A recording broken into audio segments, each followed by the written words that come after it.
Muito boa tarde, nesta quarta-feira, 11 de agosto, Dia do Advogado. Estamos novamente com o nosso programa Trabalhador em Foco, na companhia dos colegas Dr. Emerson, Dr. Ariane, da nossa contadora Joana Machado. Com satisfação que retorna ao programa, passei alguns dias ausentes, mas os colegas muito bem conduziram o programa, aliás, parabéns, ficou ótimo assistir alguns. Acho que é importante que a gente tenha esse espírito de equipe, né? E quando alguém não pode apresentar, os outros apresentem. Importante é nós manter essa discussão de cunho jurídico, contábil, daqueles assuntos que interessam aos servidores. Então, parabéns pela apresentação dos dias que eu não estava. Eu assisti aí os vídeos, estavam muito bons, né? E acho que os nossos ouvintes querem justamente isso, ouvir aquilo que está no cotidiano, no dia a dia, aquilo que se enfrenta na base, quais os problemas que enfrentamos na base. Então, acho que essa discussão, ora jurídico, ora contábil, né, ou outros assuntos, é sempre importante para o servidor esclarecer suas dúvidas, solucionar os seus problemas. Aliás, importante dizer que nós temos recebido alguns questionamentos via WhatsApp, perguntas relacionadas aos assuntos que nós debatemos aqui. E os colegas que estão nos assistindo, que têm interesse em tirar dúvidas, podem entrar em contato com nós, pode ser no meu WhatsApp, pode ser número de linha de escritório, pode ser nos nossos e-mails. A gente está sempre à disposição para esclarecer as dúvidas, né? Então, muito legal aí a participação das pessoas que nos assistem nesse momento. E hoje um dia especial, né, para nós, principalmente para nós, né? Vai ter o dia do contador também, né? Em breve, 22 de setembro. 22 de setembro, depois, posterior, é uma data importante, né? Porque 20 de setembro é o dia do gaúcho, né? E 11 de agosto é o dia do advogado.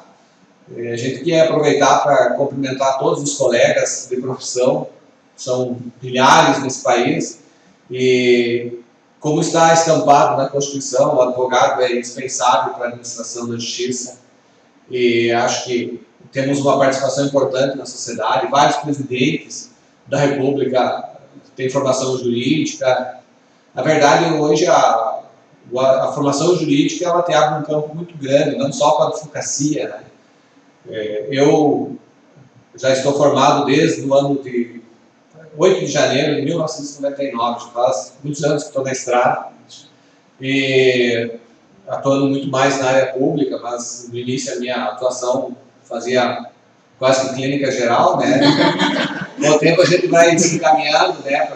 Então hoje eu se especializando então, na área pública. Acho que a história de vocês também não é diferente da minha. A gente enfrentou a advocacia ainda, uma advocacia mais burocrática, né? Hoje está muito mais digitalizado. Quando eu comecei, ainda era na máquina de escrever, os computadores eram poucos e muitas vezes se escrevia a frase, digo, né? Seguia a frase novamente, né? Então hoje está, digamos, a tecnologia auxilia, contribui com os advogados. Acho que essa é uma questão importante. Mas importante é também o advogado manter esse olhar social, olhar para a sociedade, para os nossos problemas, para os nossos sindicatos, para os nossos sindicalizados, né? Que vêm anualmente sendo prejudicados pelas reformas, né? Reforma trabalhista, reforma previdenciária, vem tendo seus direitos tirados. E o advogado tem um papel importante de questionar, de tentar recuperar algumas coisas. Estava me lembrando que no comentário há pouco nós fazíamos a respeito da questão da insalubridade, né? Se não é o advogado ir lá buscar o direito do servidor, na questão que tu me referiu, da questão da insalubridade, esse servidor teria ficado sem. Até mesmo, né? Às vezes não sabe que tem aquele direito e ao buscar uma consultoria, acaba sabendo de coisas que não estão sendo concedidas e que pode vir a melhorar. Por isso que é importante que o sindicato tenha um departamento jurídico e que também tenha um departamento contábil. Hoje não se imagina um processo de servidor sem o cálculo. Né? Então são duas figuras fundamentais na advocacia pública hoje. que nós aqui na BMR temos muito bem servido pela Joana e pelo Everton na questão contábil, né? E pelos colegas na questão jurídica. Tu faz o processo, para fazer o processo, a primeira coisa que tu solicita ao servidor é a ficha financeira. Porque tu tem que apresentar um cálculo. Às vezes as pessoas não entendem isso. Ou fazem simulação de um cálculo. Não. Hoje tu tem que ter um cálculo exato, preciso, daquilo que tu está buscando. É um requisito tanto do Código de Processo, né, como até no trabalhista mesmo. A gente tem que apresentar um valor da causa. E esse valor, se não for correto, a parte pode até ser condenada, né, por sucumbência se pede uma coisa fora da realidade, digamos assim. Então, hoje, a figura do advogado e do contador coexistem, né? E os nossos sindicatos têm que ter o seu corpo jurídico, tem que ter o apoio contábil, isso é de suma importância. Cada entidade tem que ter isso, para que possa prestar um bom atendimento. Os sindicalizados não suportam. Dar o suporte para os sindicalizados, exatamente, isso é muito importante. Então, externo aí os cumprimentos a todos os advogados, dizendo que é uma satisfação estar nessa profissão, né? A gente escolheu isso, não por dinheiro, por vocação. Quando a gente começou, eram tempos muito mais difíceis, mas a gente está advogando muito mais, às vezes até por questão social do que por financeira. Por amor, né? Por amor à profissão. A gente atende muitas vezes, e a gente vê aqui no escritório pessoas que não têm condição de pagar, a gente acaba dando assessoria jurídica. Ontem eu dei informação para o presidente do sindicato lá da região da Clarice, e aí me disse, e aí, eu não tenho condição e tal, e eu por telefone dei orientação do que ele deveria proceder, independente de receber ou não, né? A gente tem essa parceria com os sindicatos, a BNR, aqui nós, o escritório tem essa parceria, até em função da própria FEMERGS, e as pessoas nos ligam, solicitam orientação, e a gente vai, na medida do possível, orientando. E claro que quando não tem solução conciliatória, digamos assim, então tu acaba promovendo a ação. E aí, doutora, a questão da insalubridade, só provoquei, né? Ah, sim, o TST agora teve entendimento de uma técnica de enfermagem que recebia adicional de insalubridade médio e acabou recebendo em máximo majorado por ela estar exposta a pacientes que têm uma doença em isolamento infecto-contagiosa. Então, ela não exercia essa atividade de forma permanente, era intermitente, isso que é interessante, só que tem a súmula 47 do TST, que eu quero dar uma frisada, que fala que o trabalho executado em condições insalubres, em caráter intermitente, não afasta, só por essa circunstância, o direito à percepção do respectivo adicional. Então, o TST tem apresentado um entendimento que, mesmo que não seja de forma permanente, nesse caso, como ela fazia um atendimento e na emergência eu tinha contato com pacientes que estavam em isolamento por doenças infecto-contagiosas, ela teria direito à majoração do adicional de médio para o máximo, dos 40%. Só para contribuir, essa questão do DST se mantém para os trabalhadores seletistas, né? Exatamente, isso aqui era uma servidora seletista, do regime seletista. Mas aí os advogados ingressando na Justiça Comum com os estatutários, tendo um precedente seletista, já temos o meio caminho. Exatamente, até o laudo pericial constatou que se enquadrava na MR15, né, do INSS, só que não era de forma permanente e acabaram que dentro do TST eles entenderam que mesmo não sendo permanente devido ao adicional em grau máximo. Essa é uma discussão importante porque muitos peritos se baseiam na questão eventual ou permanente. Exatamente. Para conceder ou não o benefício. Essa questão da insalubridade, eu falei antes que eu atendi o presidente do sindicato ontem por telefone e a situação dele é a seguinte: o perito foi lá, fez o laudo, que o município faz de forma periódica, né? Levou os motoristas lá, ligou o veículo na garagem, tá bom, né? Desligou, mas isso não é perícia, porque o trabalho do servidor não é feito dessa forma. O trabalho do servidor não é ligar o caminhão lá na garagem e ficar na garagem. O cara consiste em sair, vir com o caminhão carregado, com o motor acelerado, com exposição a vários agentes no meio do caminho, Ruído. muito ruído, muitas vezes abastecendo o próprio veículo. Então, essa questão da perícia é uma coisa que a gente sempre briga muito, no sentido de que a avaliação seja feita de acordo com a atividade, como ela é exercida de fato. E muitas vezes os municípios contratam esses peritos, e faço uma crítica de forma construtiva aqui os peritos, e eles vão lá na garagem. E não é assim que se faz uma avaliação. A avaliação deve ser feita em loco, com o caminhão trabalhando, usando esse exemplo, no deslocamento, carregado. Quer dizer, às vezes o vidro que não fecha da janela, entra mais ruído, entra até fumaça, né, do motor, porque o escapamento não é bom. Então, e aí entra o papel do advogado e do sindicato, né, de cobrar da administração que a perícia seja feita de forma correta, observando a situação fática do momento, né. De uma forma mais completa, averiguando todas as situações do dia a dia mesmo daquele servidor que está trabalhando. É verdade, né.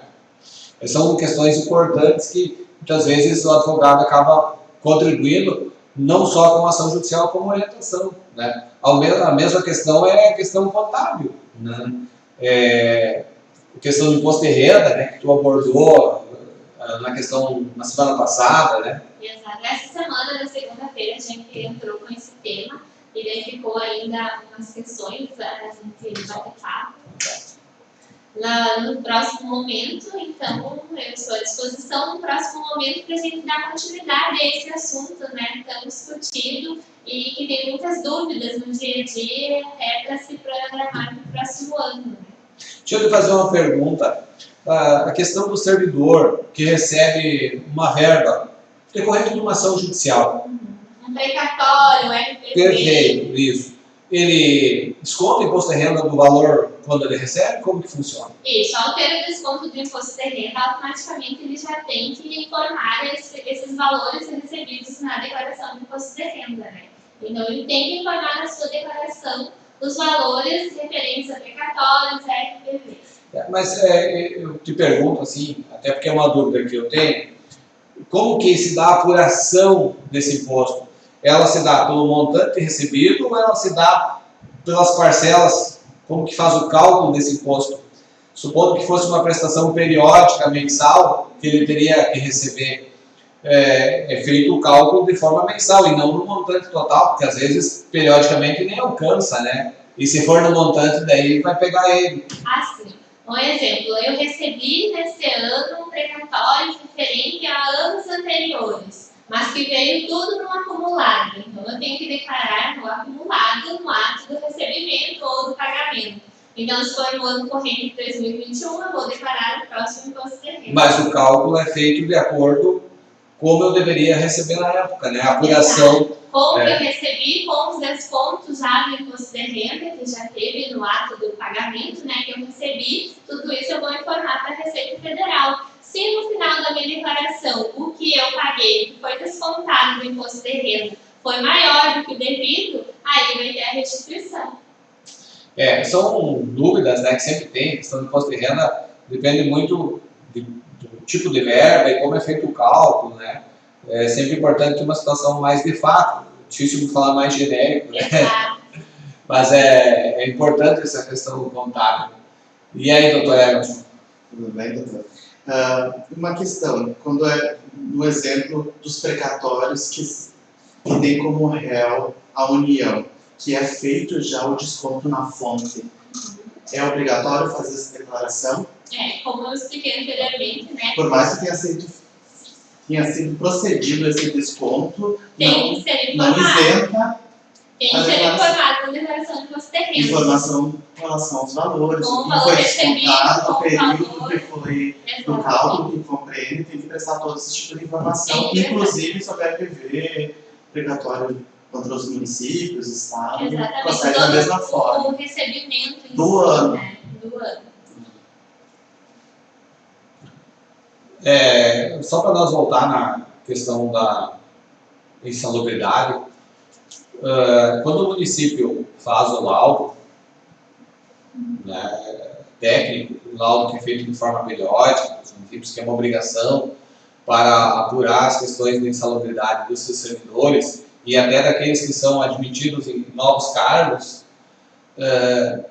a gente sempre orienta que o sindicato formalize um requerimento ao executivo pedindo para contribuir nessa perícia, para participar, para assistir, como vai ser realizada a perícia, onde vai ser realizada.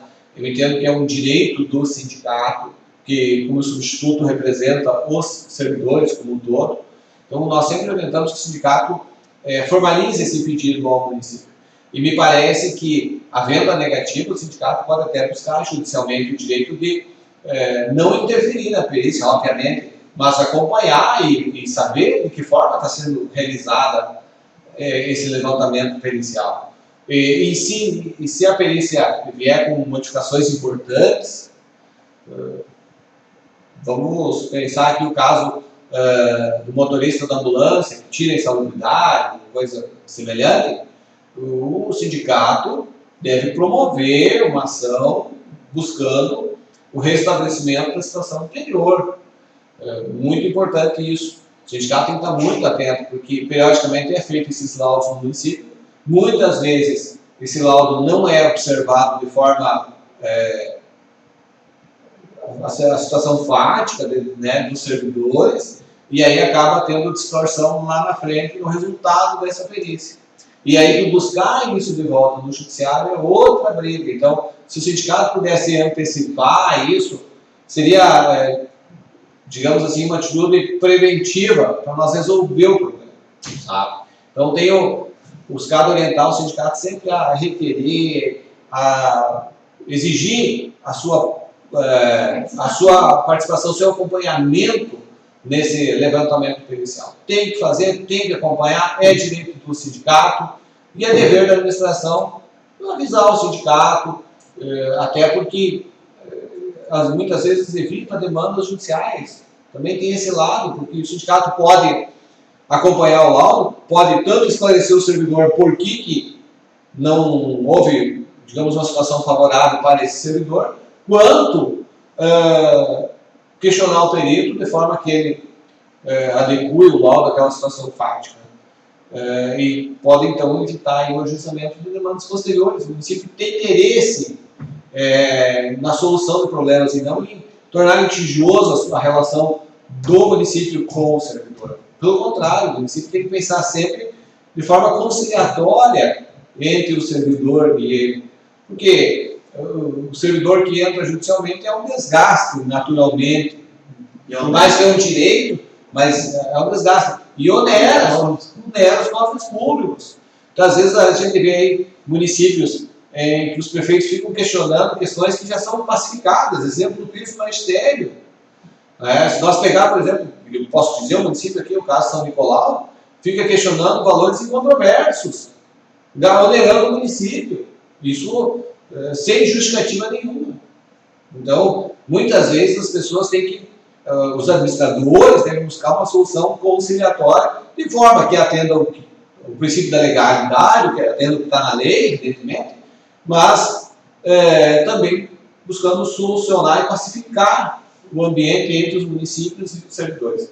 E acho que essa interlocução entre servidores e executivo é importante que o sindicato faça que faça esse meio de campo, digamos assim, entre um e outro. E até mesmo com essa tua colocação, até me surgiu uma dúvida quanto à questão das entregas dos equipamentos individuais, né, que são de suma importância para inibir a insalubridade. O sindicato também pode ajudar assim, nessa fiscalização das entregas, se está sendo entregue tudo certinho, a qualidade da... Não precisa perícia, não precisa ação judicial. O sindicato pode exigir, requerer para o município fazer o requerimento pedindo que seja disponibilizado EPIs em quantidade e qualidade. Né? Porque muitas vezes é comprado EPIs de baixa qualidade. De quantidade suficiente, tem que ser reutilizado, né? Nós tivemos um caso aqui, né? Lembra daquela servidora que disse que tinha que lavar a luva. Uma vez ela lavava e outra virava do avesso, mas isso é um absurdo. Está sendo fornecido, ou até mesmo os aventais lá eram impermeáveis e acabava que tinha que dar banho nas crianças, estão sujeitas a... Então, o sindicato tem que estar atento a esse tipo de situação, tem que requerer o fornecimento dos EPIs em quantidade e qualidade suficiente. Isso é importante que os dirigentes sindicais estejam atentos. Não acredito, já acabou. Agora que eu se programa, né? Então, prezados amigos, é rápido, né? 20 minutos passa rápido, mas é uma satisfação ter retornado e estado com vocês, na companhia dos colegas, com dicas importantes nessa nossa conversa informal sobre assuntos de interesse do servidor e dos sindicatos também, obviamente. Então, agradecemos aí a paciência e a audiência dos senhores e voltamos amanhã no mesmo horário. Um abraço a todos. Um abraço a todos.